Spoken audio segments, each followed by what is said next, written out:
아름답게 모든 것 변하리.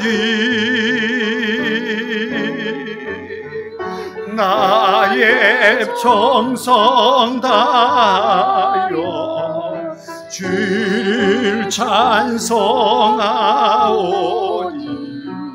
주의 뜻을 다 이루어 주소서.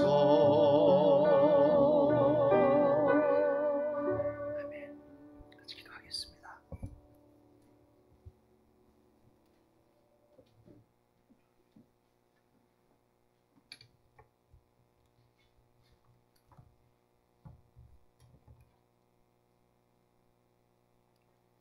기도드리겠습니다.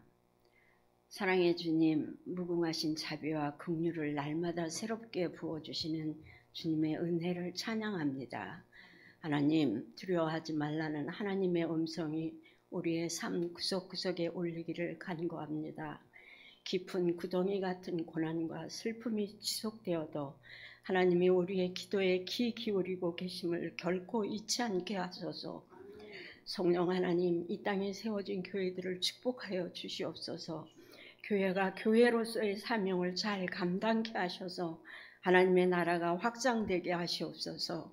지구촌 곳곳에 재난과 기근으로 인하여 고통받는 이들을 위로해 주시옵기를 원하옵나이다. 주님, 우리 교회를 위해서 기도드립니다. 사랑하는 주님, 육신의 질고로 인해서 고통받는 이들을 만져주시옵기를 원하옵나이다. 성령 하나님, 또한 영적 갈등으로 인해서 어려움을 겪는 이들을 친히 찾아주셔서 위로해 주시고 회복시켜 주시옵기를 원하옵나이다. 사랑하는 주님, 저희들 악한 세대를 살아갑니다. 믿음이 연약한 저희들에게 분별의 영을 허락하셔서 강하고 담대하게 세상을 넉넉히 이기고 살아갈 수 있게 하시옵기를 원하옵나이다. 사랑하는 하나님, 이 시간 하나님의 말씀 앞에 서 있습니다. 저희들 붙잡아 주시옵기를 원하옵나이다. 특별히 이 시간 목사님을 통해서 말씀이 선포될 때 듣는 저희들 아멘으로 화답하게 하셔서 한 주간도 믿음의 승리자로 살아가게 하시옵기를 원하옵나이다. 찬양으로 하나님께 영광 올려드리는 호산나 찬양대를 기억하시고 축복하여 주시옵기를 원하옵나이다. 아버지 하나님, 우리들 한 사람 한 사람이 세상을 넉넉히 이기고 감당할 수 있는 저희들 될 수 있도록 도와주시옵기를 간절히 바라고 원하오며 우리를 구원하신 예수 그리스도의 이름으로 기도드리옵나이다. 아멘.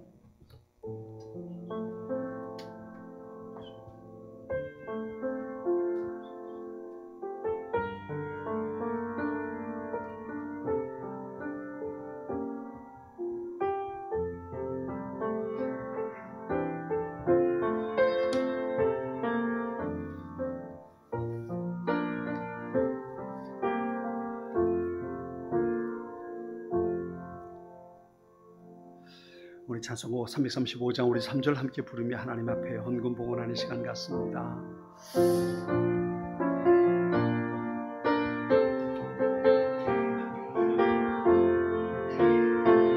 나의 모든 것 주님께 드리오니 주여 기쁘게 받으시사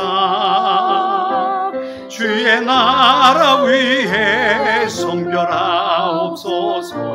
오 놀라운 나의 구주,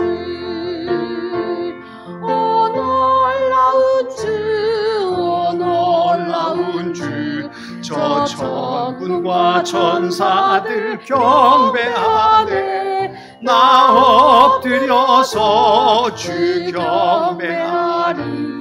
오 놀라운 구주 예수. 하나님 감사합니다. 감사합니다. 감사한 것뿐입니다. 우리의 삶에 하나님의 은혜가 있어서 한 주간 우리의 발걸음이 주님 안에 이끌림을 받을 수 있었고 복된 주일 예배의 자리로 우리의 모습이 있게 하셨으니 감사합니다. 하나님, 오늘도 그 주님의 은혜 기억하며 주님 앞에 우리의 헌신의 복된 예물 봉헌합니다. 주일 헌금으로 감사의 예물로 복음을 전하기 위해서 10의 1조로 하나님 여러 가지로 구별해서 드리는 헌금 여기 있습니다. 주님 받아 주시옵소서. 우리의 믿음이 주님을 향한 우리의 마음이 여기 함께 담겨 있습니다. 기뻐 받으시고 우리 그 교회 공동체를 통해서 하나님께서 이루고자 하시는 아름다운 일들 이루어 가기에 부족함이 없는 우리의 헌신 되게 하여 주옵소서. 아버지 하나님, 원하옵기는 드린 손길들, 저들이 행하는 모든 일들, 하나님 앞에 은밀한 가운데 기도하는 모든 것들 주님 살펴보시고 응답하시며 하나님의 전능의 손으로 붙잡아 주셔서 이끌어 주시고 어려움 속에서도 기가 막힐 웅덩이 같을지라도 그곳에서 건짐받는 우리 성도들 되게 하여 주시고 하나님의 은혜 가운데 매일매일 범사에 감사하며 기쁨의 연속을 누리고 살아가는 우리 모든 성도들 되게 하여 주옵소서. 아버지 하나님, 특별히 육신의 질병으로 인해 어려움 겪는 우리 성도들 있습니다. 하나님 기억해 주시고 나사렛 예수의 이름으로 병든 자가 나은 것처럼 아버지 저들의 삶 속에 우리 나사렛 예수의 은총 그 이름의 능력으로 강건하게 되는 소중한 일들 있게 하여 주시옵소서.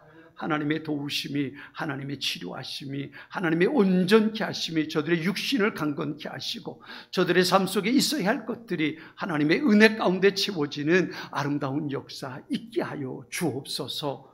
우리가 보길 원하고 우리가 경험하길 원하고 그것을 우리의 간증과 자랑으로 삼길 주여 원합니다. 우리의 믿음이 더욱 담대해질 수 있도록 주여 복내려 주옵소서. 예수님의 이름으로 기도드립니다. 아멘.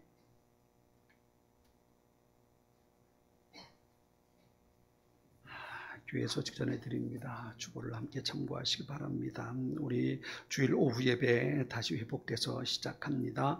우리 예배 후에 식탁에서 함께 점심 식사하고 두 번째 주와 네 번째 주는 우리 찬양하고 2시부터 목장 연합 예배로 드리겠고요. 세 번째 주는 우리가 특별한 예배들로 헌신 예배나 이런 예배들로 함께 드리도록 하겠습니다. 잊지 마시고 오후 예배 다시 시작됐다는 것 기억하시기 바랍니다.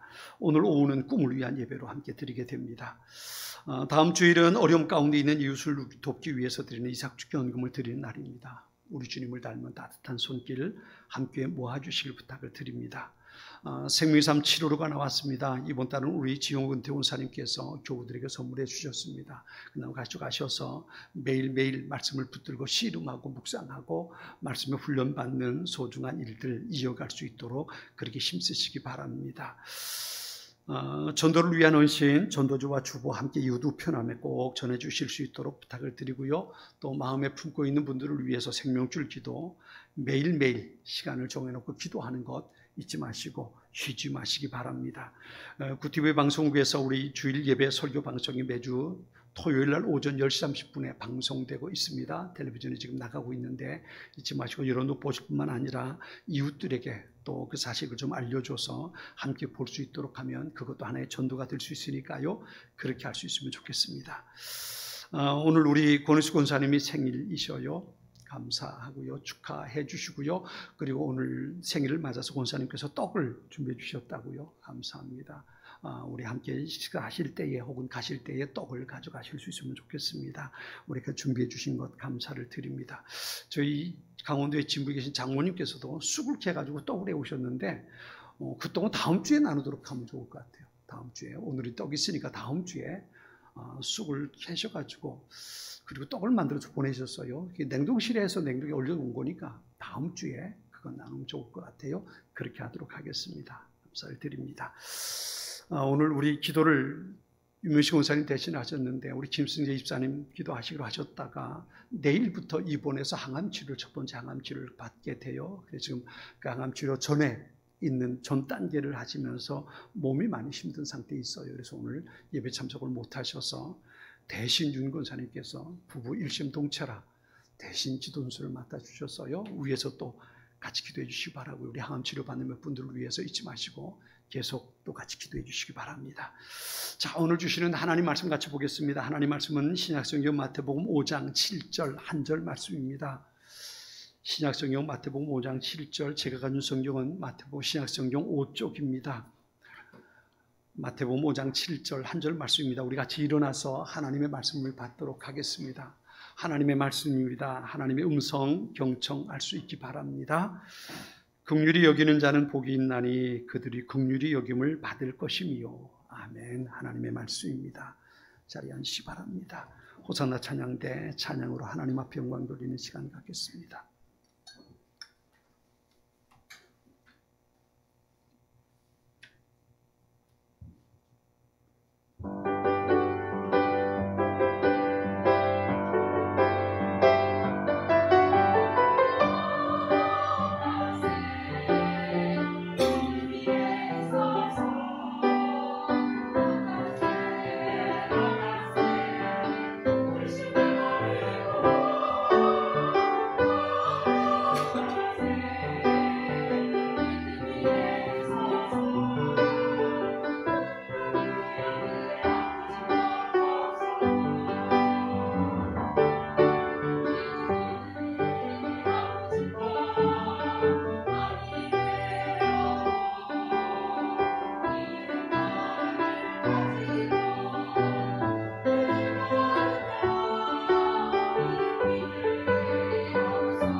지난번에 울산에 있는 어느 분이 그날 교회를 못 갔는가 봐요. 교회를 못 갈 일이 있어서. 그래서 제 생각이 나가지고 저희 교회 유튜브를 켜놓고 예배 이 시간 되는 모습을 켜놓고 집에서 이제 아마 그 예배를 드렸는가 보죠. 그러다가 이 찬양하는 시간이었는데 잠깐 부엌에 이제 뭘 가지러 갔다가 이 찬양이 텔레비전을 통해서 나오는데 자기는 30명이 찬양하는 줄 알았대요. 30명이 찬양하는 줄 알았는데 유튜브를 보니까 5명이 찬양하더라는 거죠. 그럼 저 깜짝 놀랐다고. 귀한 우리 호산나 찬양대예요.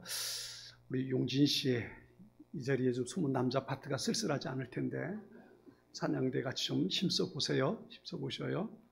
우리 성훈 집사님도 같이 좀 그 자리에 그지? 그러면 참 좋을 텐데 은지 씨 그죠? 딱 하면 남자 파트가 확 잘 또 채워주면 그때는 50명 찬양한다고 그럴 텐데 그래서 좋겠습니다. 자, 이 시간 우리 생명줄 기도 대상자 놓고 같이 찬양 기도하겠습니다. 다 꺼내시고요.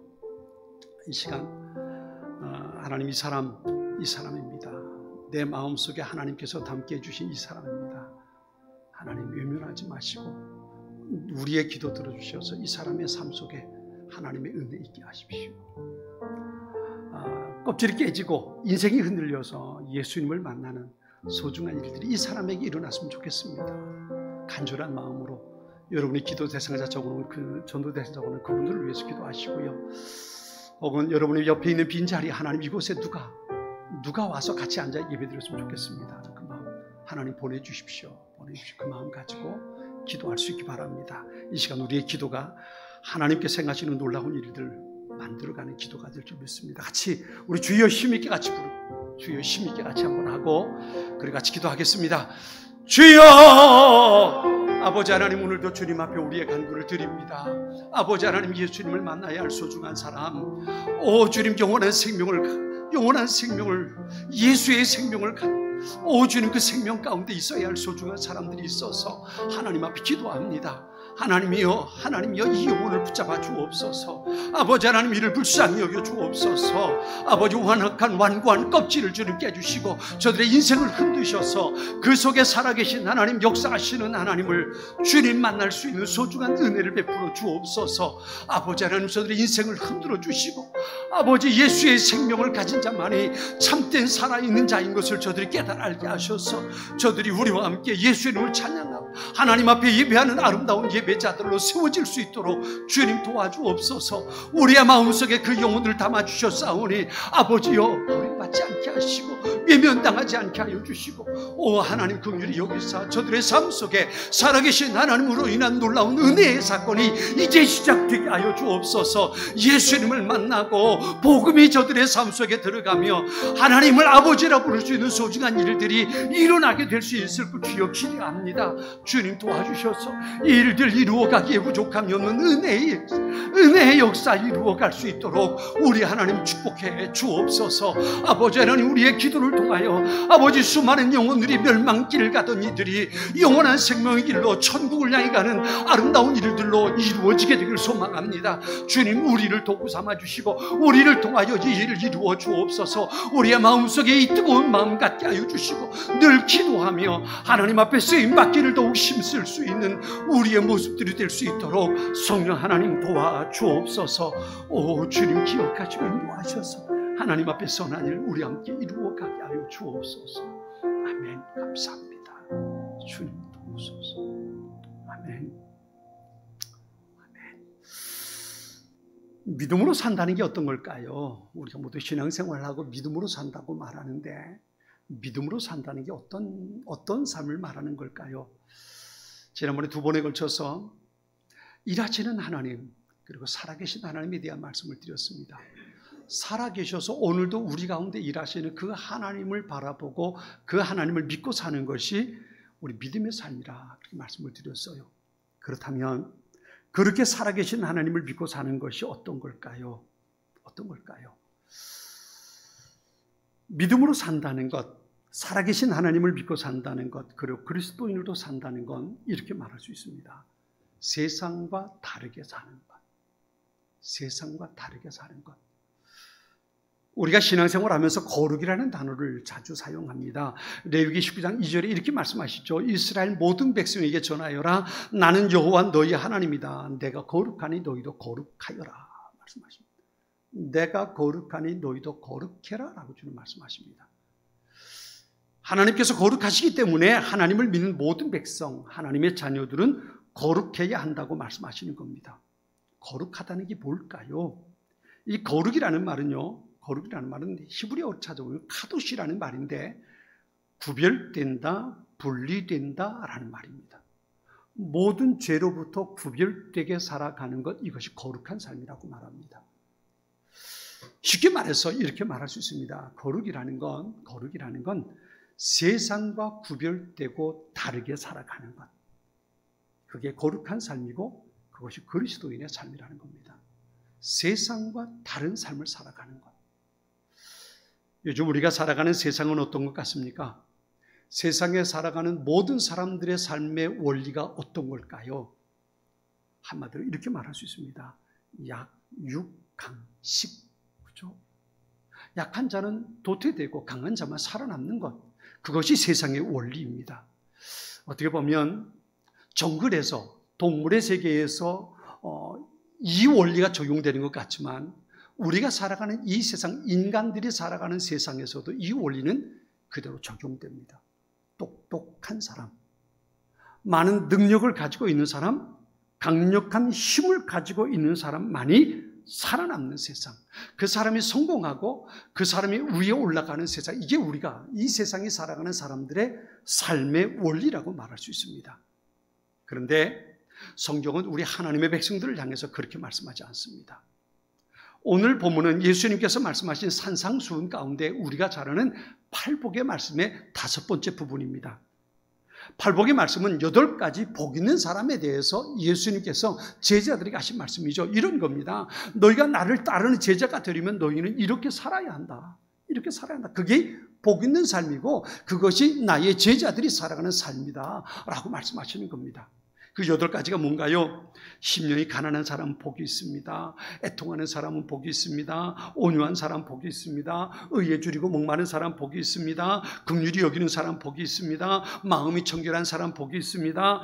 화평케 하는 사람 복이 있습니다. 의를 위해서 박해를 받는 사람이 복이 있습니다 라고 말합니다. 보세요. 8가지 복 가운데 강하면 복을 받는다는 이야기가 어디 있습니까?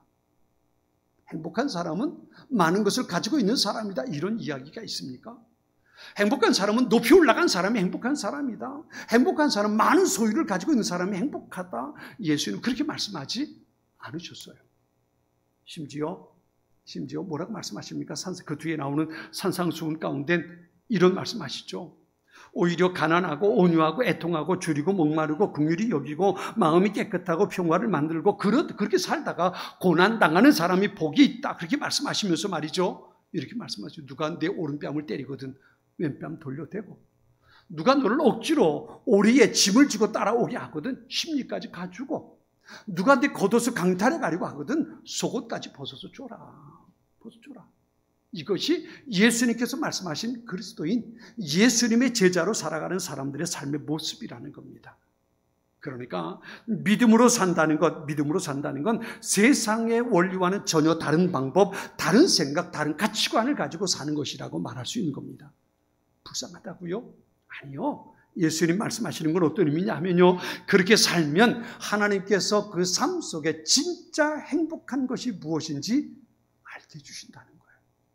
세상에는요, 그리고 살아가면 뭐라고 말할까요? 저 사람은 실패했어.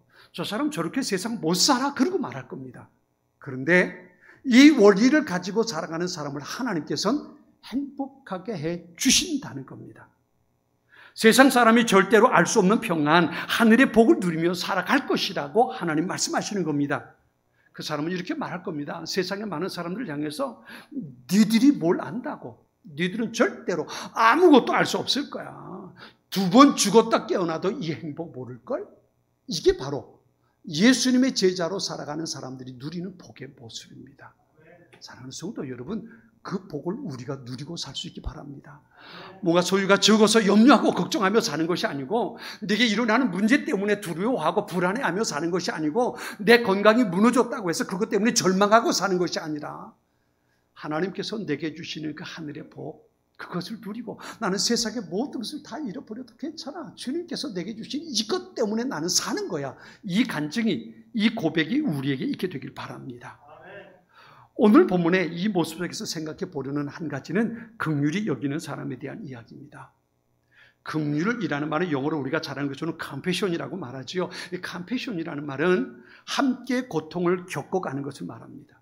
그러니까 긍휼이라는 말은 어떤 거냐 하면, 어떤 사람이 힘들어하고 아파하면 그 사람이 힘들어하고 아파하는 것을 내가 같이 느끼는 겁니다. 그리고 같이 아파하는 거예요. 같이 힘들어하는 겁니다. 아파하는 척이 아니고, 힘들어하는 척이 아니고, 말로만 위로하는 것이 아니라 그 사람의 고통을 내가 같이 경험하는 거예요. 같이 아파하고 같이 겪어내는 겁니다. 이게 바로 긍휼히 여기는 겁니다. 긍휼에 대한 전문가가 누구냐 하면요, 바로 우리 하나님이에요. 하나님이 긍휼의 전문가입니다. 하나님은 하나님의 형상대로 지음받은 우리가 죄 가운데 고통당하고 멸망당하는 것을 보셨어요. 하나님은 그렇게 죄 가운데 살면서 도무지 헤어나오지 못하고 끝내 멸망에 이르고야만은 우리를 긍휼히 여기셨어요. 불쌍히 여기셨어요. 그리고 심판하는 자리에서 하나님이 데려오셨어요. 빌립보서 2장 5절로 8절에 이렇게 말씀하십니다. 너희 안에 이 마음을 품으라. 곧 그리스도 예수의 마음이니 그는 근본 하나님의 본체시나 하나님과 동등됨을 취할 것으로 여기지 아니하시고 오히려 자기를 비워 종의 형체를 가지사 사람들과 같이 되셨고 사람의 모양으로 나타나사 자기를 낮추시고 복종하셔 죽기까지 복종하셨으니 곧 십자가에 죽으심이라 그랬어요. 여기 7절에 이렇게 말씀하십니다. 7절에 자기를 비우셨다. 자기를 비우셨고 그리고 사람들과 같이 되셨다 그랬어요. 무슨 말일까요? 예수님 그분은 하나님이십니다. 세상의 모든 것을 창조하신 창조주이십니다. 그리고 세상의 모든 것을 심판하실 유일한 심판자이십니다. 세상의 모든 피조물들로부터 영광 받으실 분이 바로 하나님 그분이십니다. 근데 그분이 그 모든 것을 포기하고 내려놓고 이 땅에 우리와 똑같은 사람의 모습을 가지고 찾아오셨습니다. 그리고 하나님께서 심판하실 대상인 우리 사람들로부터 고난을 당하시고 십자가에 죽으셨던 겁니다. 누구를 위해서였을까요? 하나님 자신을 위해서였을까요? 아니, 하나님의 형상대로 지음받은 우리가 죄 가운데 헤어나오지 못하고 끝내 멸망의 길에 이르는 것을 하나님께서 보시고 불쌍히 여기셨어요. 그래서 우리를 긍휼히 여기셔서 이 땅에 우리를 찾아오셔서 우리를 대신에 고통당하시고 자 여기 너에게 살 길이 있다고 주님 말씀하셨던 거예요. 그래서 예수님 제자들에게 이렇게 말씀하셨잖아요. 내가 길이요 진리요 생명이니 나로 말미암지 않고는 아버지께로 올 자가 없다. 내가 길이고 내가 진리고 내가 생명이고 나를 통해서 너희가 하나님 앞에 가는 길을 내가 준비했다. 예수님 말씀하시는 게 그거예요. 왜요? 그분이 우리를 긍휼히 여기셨기 때문입니다. 긍휼히 여긴다는 말은 헬라어 성경에 찾아보면요, 엘레모네스라는 말인데요, 이 말은 동사가 아니고 형용사로 되어 있습니다. 이건 어떤 상태를 의미하는 겁니다. 어떤 상태냐 하면 어떤 사람을 보고 내 마음에 일어난 하나의 상태입니다. 그 사람을 불쌍히 여기는 마음을 가진 그 상태를 말하는 겁니다. 다시 말하면 긍휼히 여긴다는 것은요, 외적인 어떤 활동을 통해서 보여지는 게 아니에요. 내가 척하는 게 아니라는 거예요. 내 마음에 먼저 불쌍히 여기는 마음, 긍휼히 여기는 마음이 내 안에 있어야 돼요. 어떤 사람, 어려움 당하는 사람을 보고 그 사람을 보고 내 마음이 아픈 거예요. 아, 저 사람 어떻게 하면 좋지? 저 사람 큰일 났네. 이 마음을 먼저 갖는 거예요. 그리고 그 다음에 내가 어떻게 저 사람을 도울 수 있을까라고 생각하는 겁니다. 이 긍휼의 사전적인 의미는 남을 불쌍히 여기서 돕는 것이라고 말합니다. 이 성경에 나오는 긍휼은 무엇보다도 하나님에 대해서 설명하고 있어요. 긍휼이 많으신 하나님. 그래서 우리를 긍휼히 여기시고 찾아오셔서 우리를 위해서 모든 대가를 치러주신 하나님, 그분을 긍휼히 여기시는 분이라고 말했어요. 근데 이 긍휼히 여긴다는 걸 그래서 우리 두 가지로 볼 수 있어요. 하나는 우리 마음의 상태예요. 내 마음 속에 긍휼히 여기는 마음이 먼저 있는 거예요. 이게 먼저입니다. 지난번 어느 책에서 이런 글을 읽어봤어요. 좋은 생각이라는 그 책에서 한번 읽어봤는데요. 이런 일이에요. 지하철에 사내 녀석, 어린 녀석 두 녀석이 얼마나 콩닥콩닥 뛰면서 시끄럽게 떠들고 장난을 하는지, 함께 지하철에 탄 사람들이 그걸 보고 아이고 네 집인데 저 모양일까, 그리고 혀를 끌끌 차고 있는 거예요. 근데 보니까 그 앞에 아버지가 있어요. 근데 아버지가 그 아이를 말리지 않고 있는 겁니다. 하도 나 얘가 시끄럽게 하니까, 번잡하게 하니까 옆에 있는 사람이 그 아버지의 그런 얘기합니다. 좀 애들 좀 조용히 시키라고, 진정시키라고, 다른 사람 피 끼치는 거 아니냐고. 그리고 얘기했더니 이 아버지가 그 사람에게 이렇게 말합니다. 죄송합니다. 지금 저 아이들의 엄마를 장례 치르고 집으로 돌아가는 길이어서 경황이 없습니다. 라고 말합니다. 그 옆에 있는 사람이 무슨 생각이 들었을까요? 그런 생각 아닐까요? 그래, 마음대로 놀아라. 마음대로 놀아라. 이 상황을 모를 때에는 그 아이들이 뛰어노는 것이 불편했지만 이 상황을 알고 나니까 이 사람의 마음이 너그러워지는 거예요. 아이고 그랬구나. 그래, 뛰어놀아라. 얼마나 힘들겠니. 이게 바로 긍휼히 여기는 마음입니다. 먼저 사람의 아픔을 내가 공감하는 마음의 상태, 이게 바로 긍휼히 여김의 첫 번째입니다. 힘들어하는 사람을 보고 얼마나 힘들까 내가 공감하고 같이 마음을 나누는 겁니다. 내 마음에 그 사람의 마음을 함께 느끼는 거지요. 우리 개그우먼 가운데 이성미라는 분이 있죠. 우리가 잘 아는 젊은 세대들보다 연세드신 분들이 잘 아는 분일 거예요. 개그우먼 이성미 씨. 이분이 연예인들을 전도를 참 많이 합니다. 참 많이 하는데 이분이 유방암에 걸렸어요. 유방암에 걸려가지고 유방암 판정을 받았습니다. 그런데 돌아가셨죠. 김자옥 씨가 문자를 보내왔더래요. 뭐라고 보내왔냐면 성미야, 내가 네 곁에 있어줄게 라고 문자를 보내왔대요. 그때는 어떤 상태였냐면 김자옥 씨도 암 판정을 받고 암 투병하는 중이었어요. 이제 돌아가셨죠. 암 때문에 돌아가셨죠. 투병하는 중에 있었는데 이성미 씨가 유방암에 걸렸다는 이야기를 듣고는 문자를 보내온 거야. 성미야, 내가 네 곁에 있어줄게. 그런데요, 이성미 씨가 그런 간증을 해요. 세상 누구보다 그 문장, 그 문자 하나가 자기 마음에 얼마나 큰 위로가 됐는지 모르겠어요. 왜요? 그 마음을, 유방암 걸려서 힘들어하는 그 마음을 누가 알았을까요? 김자옥 씨가 알고, 자기도 암에 걸렸으니까 그걸 알고 이성미 씨에게 문자를 보냈다는 거예요. 그러니까 그 문자 한 줄을 통해서 김자옥 씨가 자기를 향해서 얼마나 아파하는지 그걸 느끼겠더라는 거죠. 그게 얼마나 큰 힘이 됐는지 모른다고 말해요. 긍휼히 여긴다는 건 그 사람의 처지를 마음으로 공감해 주는 겁니다. 두 번째는요, 긍휼히 여기는 두 번째 모습은 행동으로 그 사람과 함께 하는 거예요. 누가복음 10장에 보면 강도 만난 한 사람을 돕는 사마리아인의 이야기가 있습니다. 누가복음 10장 30절로 34절에 이렇게 말씀하셔요.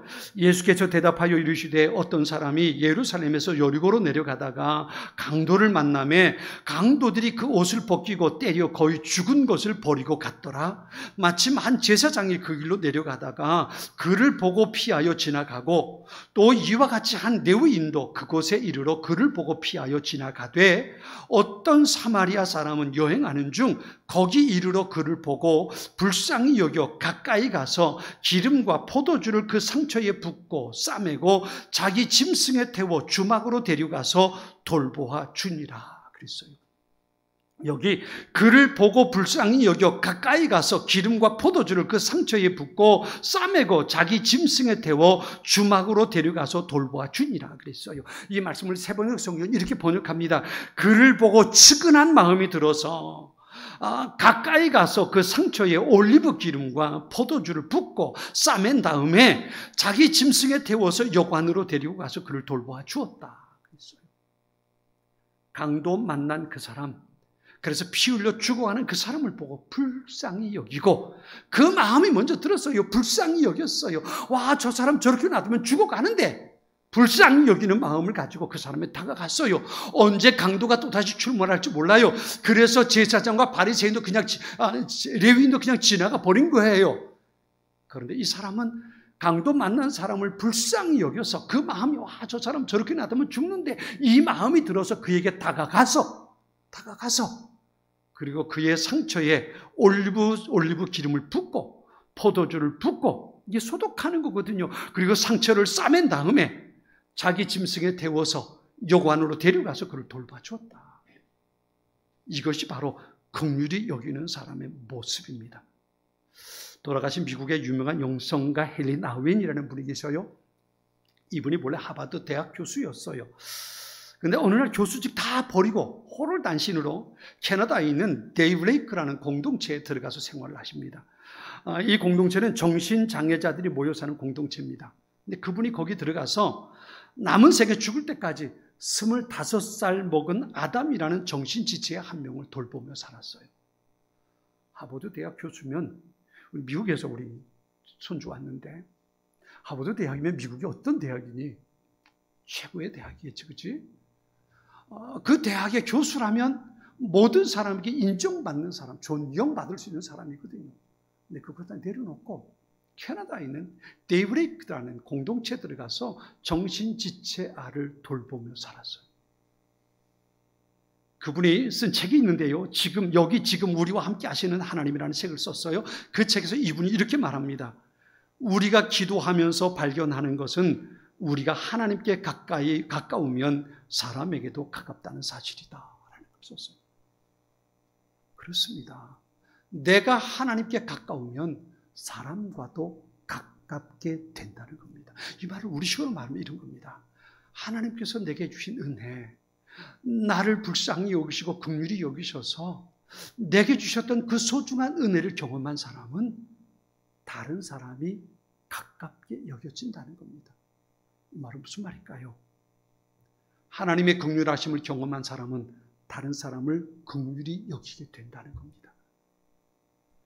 우리가 긍휼히 여겨야 할 사람이 어떤 사람일까요? 마태복음 25장 34절부터 보면 예수님께서 하신 한 가지 말씀이 있습니다. 마지막 때 심판의 자리에서 벌어지는 일이죠. 마태복음 25장 31절로 33절에 이렇게 말합니다. 인자가 모든 천사와 더불어 영광에 둘러싸여서 올 때에 그는 자기의 영광의 보좌에 앉을 것이다. 그는 모든 민족을 그의 앞에 불러 모아서 목자가 양과 염소를 가르듯이 그들을 갈라서 양은 그의 오른쪽에 염소는 그의 왼쪽에 세울 것이다 라는 말씀으로 시작을 합니다. 그런데 오른쪽에 세워진 사람들에게 임금이 이렇게 말합니다. 내 아버지께 복을 받을 사람들아, 와서 창세로부터 너희를 위하여 준비한 이 나라를 차지하여라. 너희는 내가 줄일 때에 내게 먹을 것을 주었고 내가 목마를 때에 마실 것을 주었으며 나그네로 있을 때에 영접하였고 헐벗을 때에 입을 것을 주었고 병들었을 때 돌보아 주었고 감옥에 갇혔을 때에 찾아와 주었다 그랬어요. 그래서 오른쪽에 있는 사람들에게 너희를 위해서 준비된 그 복된 자리에, 파티에 너희를 초대한다고 말씀하셨던 거예요. 근데 이 사람들이 임금에게 묻습니다. 우리가 언제? 나는 임금에게 그래 본 적이 없습니다. 우리가 언제 그랬습니까? 라고 물어요. 그랬더니 임금이 이렇게 말합니다. 내가 진정으로 너희에게 말한다. 너희가 여기 내 형제 자매 가운데 지극히 보잘것없는 사람 하나에게 한 것이 곧 내게 한 것이니라. 왼쪽에 염소로 세워진 사람들에게 뭐라고 말했을까요? 그들은 이렇게 말합니다. 내가 진정으로 너희에게 말한다. 여기 이 사람들 가운데 지극히 보잘것없는 사람 하나에게 하지 않은 것이 곧 내게 하지 않은 것이다 라고 말씀하시는 거예요. 우리가 긍휼히 여겨야 할 사람이 누굴까요? 하나님께서 내게 주신 은혜를 가지고 내가 긍휼히 여겨야 할 사람이 누굴까요? 예수님 말씀하신 대로 본다면 우리 가운데 지극히 보잘것없는 사람, 다시 말하면 도움이 필요한 사람, 누군가의 도움이 없이는 살아갈 수 없는 사람, 그 사람이 바로 내가 긍휼히 여겨야 할 사람이라는 겁니다. 사람들은 그렇죠. 뭔가 잘나고 똑똑해서 내가 뭔가 그 사람에게 도움받을 만한 사람을 좋아합니다. 그 사람을 가까이 합니다. 그 사람과 친구 되기를 좋아합니다. 그런데 성경은 지극히 작은 자, 우리 가운데서 지극히 작고 보잘것없는 사람, 누군가의 도움이 필요한 사람, 그 사람을 가까이 하고 그에게 긍휼을 베풀라고 말씀하시는 겁니다. 그렇게 그들과 함께 기뻐하고 그들과 함께 아파하고 손 내밀어 그들을 보듬고 긍휼히 여겨야 할 사람, 그런 마음을 가지고 우리가 살아가야 한다는 겁니다. 이것이 바로 예수님의 제자가 살아가야 할 삶의 모습이라는 겁니다. 우리 같이 좌우에 있는 사람, 앞뒤에 있는 사람하고 인사하겠습니다. 함께 예배 자리 있으니 참 좋습니다. 한번 인사할까요? 한번 돌아보세요. 좌우에 있는 사람, 앞뒤에 있는 사람하고 인사하세요. 함께 있으니까 참 좋습니다. 한번 보세요. 사랑하는 성도 여러분, 우리가 정말 긍휼히 여겨야 할 사람들은 바로 이 사람들이에요. 내 옆에 있는 사람, 나랑 가장 가까이 있는 사람, 그렇죠?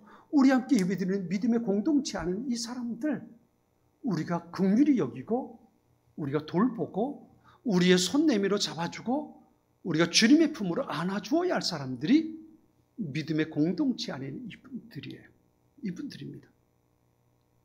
우리는 잘난 것을 자랑할 것이 아니고 부족하고 아프고 힘든 것을 서로 살펴보고 마음으로 보듬어 줄 수 있는 사람들이 돼야 합니다.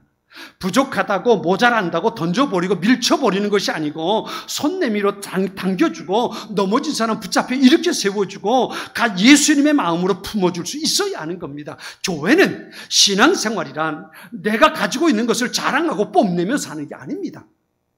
자기 잘난 맛에 다른 사람을 정죄하고 판단하는 것이 아니라 정말 도움이 필요한 사람, 하나님의 은혜가 필요한 사람, 하나님께서 내게 주신 그 믿음이, 그 은혜가, 그 사랑이 필요한 지극히 작은 사람, 그 사람의 아픔을 나의 아픔으로 느끼고 내가 손 내밀어 그를 잡아주고 그를 돕고 사는 것, 이것이 바로 신앙생활의 모습이란 말이에요.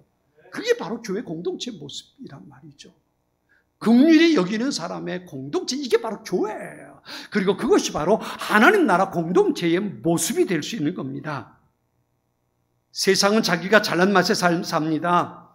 그래서 자랑하며 삽니다. 내가 적어도 이런 사람인데 내가 이런 대우는 받아야 되지 않아? 라고 뽐내며 사는 것이 세상입니다. 그러나 우리 그리스도인은 서로 긍휼히 여기며 살아가는 사람들입니다.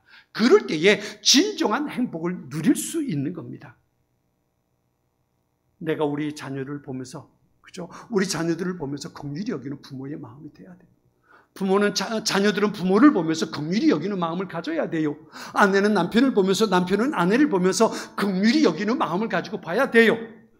그 사람의 조건을 보는 것이 아니고 그 사람의 상태를 보는 것이 아니라 하나님께서 주신 긍휼히 여기는 마음을 가지고 보고 보듬고 손잡아 이렇게 세워줄 수 있어야 되는 거예요.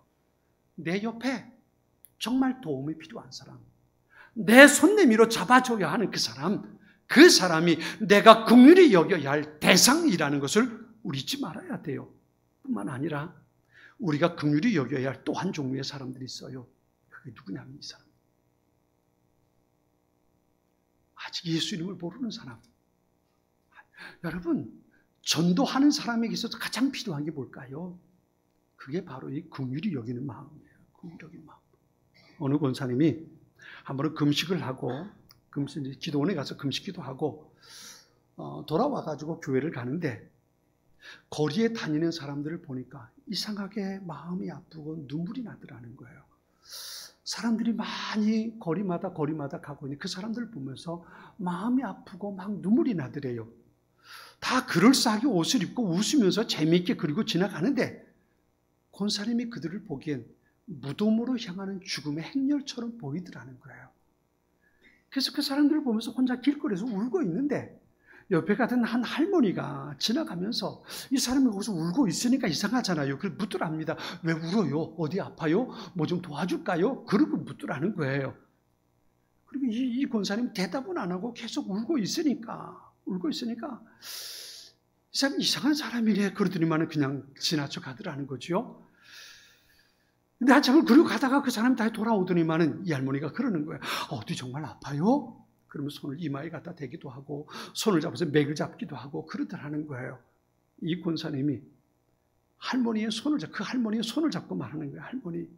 할머니가 지옥 갈까봐 내가 너무 마음이 아파서 눈물이 나요. 그랬다는 거예요. 할머니가 지옥 갈까봐 내 마음이 너무 아파서 눈물이 나요. 그러더라는 거예요. 이 할머니가 그 말을 듣고 깜짝 놀라요. 손을 탁 뿌리치더만은 내가 왜 지옥에 가 별짓 다 보겠네. 그러면서 화가 뿌리치고 가더라는 거지요. 그런데 그렇게 가던 그 할머니가 잠시 후에 다시 돌아와가지고 이 권사님이 그러더라는 거예요. 그럼 어떻게 해야 되는데 그러더라는 거죠. 그래서 이 권사님이 그 할머니에게 말했어요. 하나님을 믿어야지요. 교회 가야 돼요. 그 할머니가 그 권사님과 함께 권사님 교회 나가서 나중에 그 교회 집사님이 됐다는 거예요. 아마 연세가 드셔서 나중에 권사님까지는 되지 못한 것 같아요. 집사가 됐다는 거예요. 여러분, 이 사람들의 이름을 부르며 기도하는 사람에게 있어야 할 것이 뭐냐면 이들을 향한 긍휼히 여기는 마음, 불쌍히 여기는 마음입니다. 우리가 장례식장에 가보면 죽은 사람, 영혼이 떠나간 사람을 보면서도 슬퍼하고 웁니다. 하물며 하나님을 떠난 사람을 보고 하나님이 없어서 지옥을 향해 가고 있는 사람을 보고 여러분 우리가 불쌍히 여겨야 되지 않을까요? 하나님 없이 살아가는 사람들을 보고 불쌍히 여기고 그들을 긍휼히 여기는 마음이 있어야만 전도자가 될 수 있는 겁니다. 그 마음이 있어야만 진짜 기도가 되는 거예요. 진짜 하나님 이 사람 정말 안 됩니다. 하나님 이 사람 제발요. 긍휼히 여기는 마음이 있어야 그 사람을 향해서 복음을 전할 마음이 생겨나게 되는 겁니다. 그런데 이 긍휼에 대한 예수님의 말씀 가운데서 우리가 오해하지 말아야 할 한 가지가 있어요. 오늘 보면 이렇게 말하지요. 긍휼히 여기는 자는 복이 있나니 그들이 긍휼히 여김을 받을 것이며 라고 말합니다. 우리 자칫 이렇게 생각할 수 있어요. 내가 누군가를 긍휼히 여기면 하나님께서 나를 긍휼히 여겨 주실 거야. 이 말씀의 내용만 보면 그렇게 생각할 수 있어요. 그런데요, 이건 어떻게 보면 오해일 수 있어요. 우리가 하나님 앞에 긍휼함을 받는 것이 내가 누군가를 긍휼히 여겨야만 된다는 조건으로 우리가 볼 수 있는데요.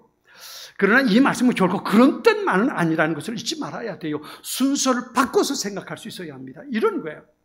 하나님께서 먼저 내게 긍휼을 베풀어 주셨어요. 내가 긍휼을 베풀어 주셨어요. 나를 긍휼히 여겨주신 그 하나님의 은혜, 그것을 깨닫고 나니까 내가 그냥 있을 수가 없어요. 그래서 내가 다른 사람을 긍휼히 여기게 되는 거예요. 긍휼하게 되는 거예요. 마태복음 18장에 보면 예수님께서 비유로 하신 한 가지 말씀이 기록이 돼요. 거기 보면 어떤 임금이 자기 종 가운데 한 사람에게 빚진 것인데 그 빚을 갚으라고 닥달을 합니다. 근데 빚이 얼마냐면 1만 달란트. 1만 달란트가 오늘 우리 액수로 치면 6조 원 정도가 됩니다. 여러분, 이거 갚을 방법이 있을까요? 아파트 한 채집 가지고 몇 억쯤 되면 그걸 팔아서 갚을 수 있겠는데 6조 원이나 되는 액수예요. 이 사람이 도무지 갚을 방법이 없거든요. 그러니까 임금이 말합니다. 저놈 옥에 가두고 저놈 가족들도 다 집어넣어서 집도 팔고 저놈 재산 다 팔아서 그거 갚을 때까지 감옥에 집어넣어. 그러고 말하거든요. 이 종이 제발 불쌍히 여기서 내가 최선을 다해서 갚겠습니다. 그런데 임금이 가만히 보니까 그리고 평생 가도 놔도 갚을 방법이 없을 것 같아요. 그래서 임금이 그 종의 1만 달란트 6조 원 빚진 것을 탕감해 준 겁니다. 그래, 가지고 안 갚아도 괜찮다. 갚지 마라. 내가 탕감해 줄게. 이렇게 된 겁니다. 얼마나 좋았겠어요. 와, 내가 6조 원 이제 안 갚아도 된다. 딱 풀어줘가지고 밖으로 딱 나오는데 누구를 자기 친구를 만났습니다. 근데 그 친구가 자기의 1000데나리온, 100데나리온, 우리식으로 말하면 이게 얼마냐면 1000만 원 정도입니다. 1000만 원 빚진 자기 친구를 만났어요. 근데 이 종이 6조 원을 탕감받고 나온 이 종이 자기한테 1000만 원 빚진 그 종을 멱살을 잡습니다. 이놈 나한테 1000만 원 빚졌는데 왜 안 갚아? 왜 안 갚는 건데 내가 너 갚을 때까지 감옥에 집어넣을 거야. 감옥에 집어넣어 버리고 한 겁니다. 이 이야기를 임금이 들었어요. 그럼 다시 잡아와라. 다시 잡혀왔습니다. 내가 너한테 6조 원씩이나 내가 탕감해 줬는데 너 1000만 원 빚진 거 그거 하나 탕감해 못 주냐? 탕감 못 해주냐? 알았어. 너 그렇다면 너도 그거 다 갚을 때까지 감옥에 가. 감옥에 집어넣었다는 이야기예요. 여러분, 이 모습을 보면서 우리는 이렇게 생각해 볼 수 있습니다. 이 종이 본 것이 무엇일까요? 이 종은 무엇을 봤을까요? 이 종은요, 돈을 봤어요. 6조 원이나 탕감받았어요. 얼마나 신나겠어. 와, 내가 평생 갚아도 못 갚을 거였는데 우리 식구들까지 다 종살이 해야 됐는데 평생 그러고 살아야 됐는데 이거 탕감받았다. 와, 이제 내가 안 갚아도 된다. 얼마나 행복했겠습니까? 얼마나 신나고 좋았겠습니까? 그런데 거기다가 딱 1000만 원 빚진 친구를 만났단 말이에요. 내가 6조 원 안 갚아도 되는데 1000만 원 빚진 저 친구를 만났으니까 요거 1000만 원 내가 딱 받으면 수지 맞는 일이죠. 6조 원 안 갚아도 되고 1000만 원이 생기게 됐단 말이에요. 그를 얼마나 신났어요. 자기 친구를 감옥에 집어넣으면 1000만 원 갚을 때까지 넌 도무지 못 나와. 갚아. 이래 버렸던 겁니다. 그러면요, 이 종이 보지 못한 게 뭘까요? 이 종이 보지 못한 건요, 임금으로부터 자기가 탕감받은 그 은혜를 보지 못한 거예요. 내가 얼마나 큰 빚을 졌는지 이걸 보지 못한 거예요. 6조 원을 탕감받았다면 이게 얼마나 큰 행복이에요. 이게 얼마나 신나고 좋은 일입니까? 그것만으로도 그건 이미 행복할 수 있는 거예요.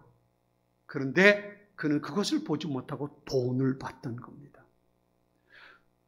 자기가 평생 갚을 수 없어도 자기도 아내도 자식들도 모두 노예로 살아야 하는데 그걸 탕감받았다는 이 행복, 이 감격을 그가 누리지 못한 거예요. 그 감격, 그 행복이 있었다면 1000만 원, 아이고 괜찮아. 내가 6조 원 탕감받았어. 1000만 원 괜찮아. 너도 행복하게 살아. 이렇게 할 수 있었다면 그 종이 남은 생에 얼마나 행복했겠어요. 근데 그걸 보지 못하고 6조 탕감 받았는데 1,000만 원이 생길 수 있다고, 와, 이건 횡재야, 대박. 그리고 감옥에 가둬버린 거예요. 그러고 나니까 자기도 누려야 할 모든 행복을 잃어버리고 만 겁니다. 여러분, 긍휼히 여기는 사람은 이미 긍휼히 여기는 복을 받은 거예요. 이미 그 복을 받았어요. 그 은혜를 받은 겁니다. 이 감격을 가지고 사는 거예요. 이게 바로 우리 예수 믿는 사람들의 모습 아닙니까? 사랑하는 성도 여러분, 우리가 긍휼히 여기려면 가장 먼저 우리에게 있어야 할 것이 뭐냐 하면, 나를 긍휼히 여겨주시는 그 하나님의 은혜를 우리가 누려야 되는 거예요. 내가 이것을 알지 못하면, 이것이 얼마나 크고 이것이 얼마나 대단한 것이고 이것이 얼마나 놀라운 것인지 이것을 우리가 알지 못하면, 다른 사람을 긍휼히 여기는 것은요, 흉내만 내는 것이 되는 거예요. 그래서 조금, 내가 할 수 있는 거 조금, 이거 못했어, 난 더 이상 안 돼, 이렇게 되고 마는 거예요. 그런데 지옥에 갈 수밖에 없는 나를 하나님께서 그 모든 거 다 내려놓고 오셔서 나를 위해 십자가의 고난 당해주시고, 내가 길이다, 나를 통해서 아버지께로 가라, 내가 생명이다, 우리를 향해서 초대해 주신 그 하나님의 은혜를 내가 안다면, 그것이 내 마음을 뜨겁게 한다면, 우리가 다른 사람을 긍휼히 여기는 건 얼마든지 가능하단 말이에요. 이게 이미 긍휼히 여기는 사람이 받고 누리는 복의 모습입니다. 긍휼히 여기지 못했을 때 받는 은혜가 그 사람에겐 복이 되지 못합니다. 나는 은혜를 입은 자고, 나는 긍휼을 입은 자고, 나는 빚진 자라는 의식이 우리에게 필요한 겁니다. 그 마음으로 긍휼히 여기며 살아갈 때 그 사람이 진짜 행복한 사람이 될 수 있는 겁니다. 사랑하는 성도 여러분, 하나님께서 우리를 긍휼히 여겨 은혜해 주셨습니다. 우린 이미 그 은혜를 받은 사람들입니다. 우리 그 은혜 때문에 하나님을 아버지라 부를 수 있는 사람들이 된 겁니다. 이 은혜가 우리 안에 충만할 수 있기를 소원합니다. 그 마음을 가지고 서로 긍휼히 여기고 손 내밀어 잡아주고 품으로 안아주며 살 수 있는 우리 믿음의 공동체 한 사람 한 사람이 될 수 있기를 축원합니다. 하나님을 떠난 사람들을 불쌍히 여기는 것, 그 사람들을 위해서 뜨겁게 기도할 수 있는 것은 내게 주어진 복음이 얼마나 가치 있는 것인가를 아는 사람만 가능한 겁니다. 내가 예수 믿는 것이 얼마나 소중한 것이고 얼마나 중요한 것이, 이것을 아는 사람만 다른 사람을 위해서 기도해 줄 수 있는 겁니다. 긍휼히 여기는 사람에게 은혜가 되는 겁니다. 긍휼히 여기는 사람에게 하나님의 복이 될 수 있는 겁니다. 그러나 긍휼히 여기지 못하는 사람은 하나님의 은혜가 되지 못하고, 내게 아무리 큰 복을 주어도 그 복을 누리지 못하는 사람이 되는 겁니다. 하나님의 복을 누리는 사람은 그 하나님의 은혜 늘 마음에 담고 감격하고 기뻐하고 그것 때문에 긍휼히 여기며 살아가는 사람입니다. 우리 모두가 그런 사람이 될 수 있기를 바랍니다. 같이 기도하겠습니다. 긍휼히 여기는 자가 복이 있다고, 긍휼히 여기는 자가 복이 있다고. 우리를 향하신 하나님의 소중한 은혜, 우리에게 베풀어 주셨던 하나님의 긍휼하심, 나를 불쌍히 여기시는 하나님의 그 마음, 주님, 우리가 알기 원합니다. 나를 위해 그 모든 고통 감내하시면서 내가 너를 이렇게 사랑한다고, 내가 하나님께로 나가는 길을 열어놓았다고, 우리를 향해 그 긍휼하심 베풀어 주신 그 하나님의 자비, 은혜 늘 마음에 기억하게 하시고, 그 마음이 우리를 뜨겁게 해서 우리가 또 다른 이들을 긍휼히 여기며 그들의 손을 잡고 그들을 붙잡아 줄 수 있는 은혜의 삶이 우리 가운데 있게 하여 주시옵소서. 예수님의 이름으로 기도드립니다. 아멘. 우리 함께 일어나서 마지막 찬송 같이 부릅니다. 주의 은혜라, 내 평생 살아온 길 뒤돌아보니 짧은 내 인생길 주의 은혜라. 함께 찬송하자 합니다.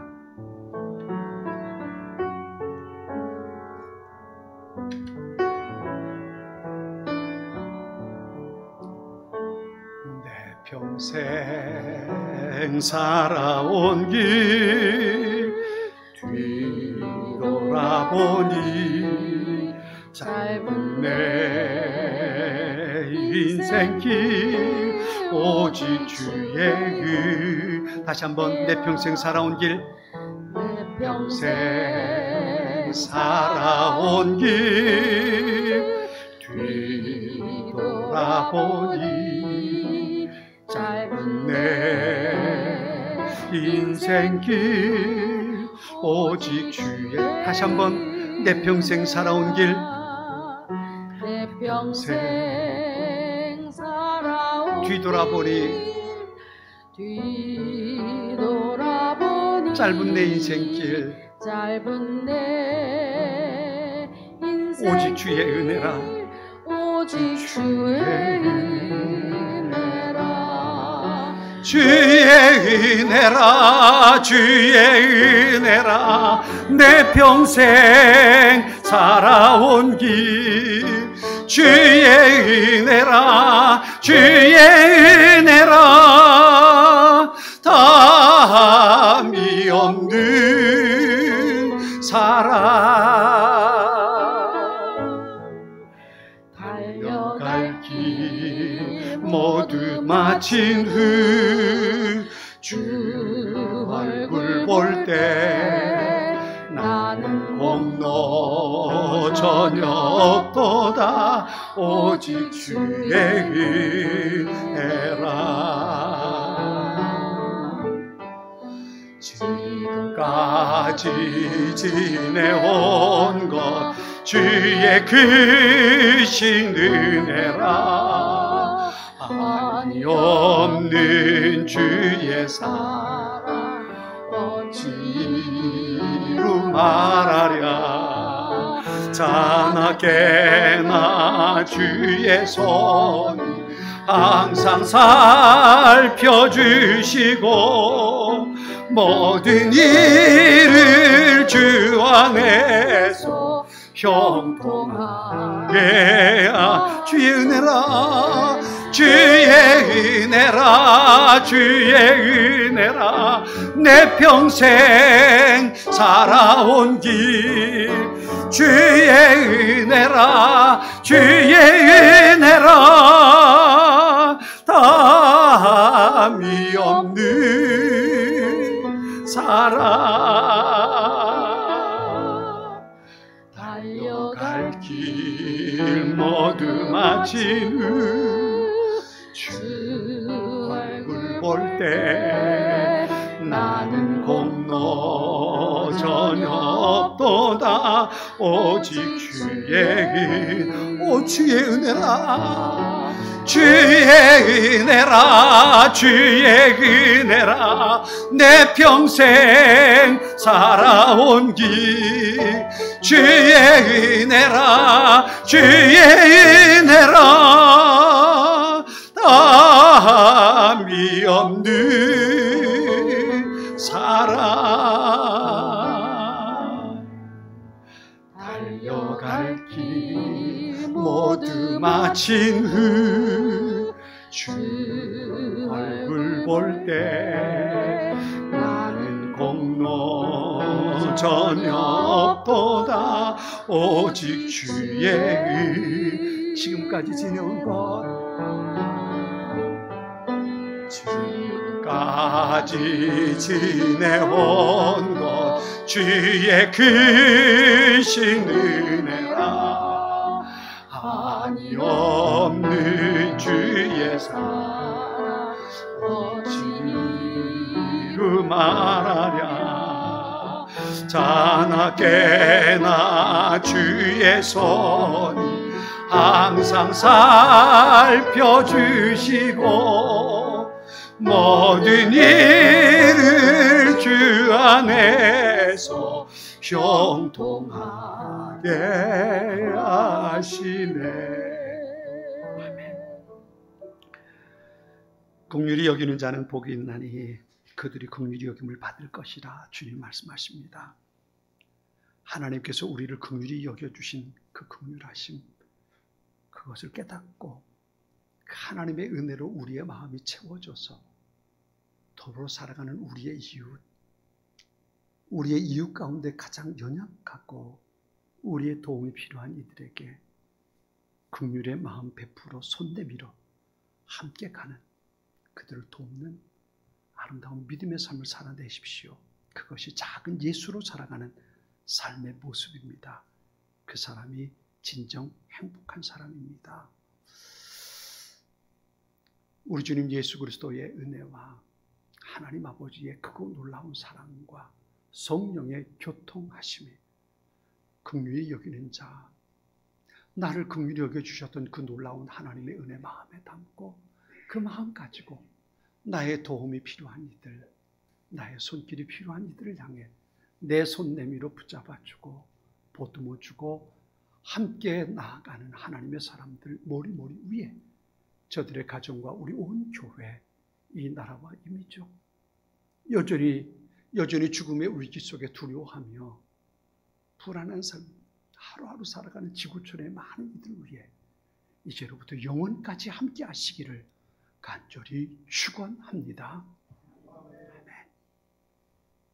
아멘.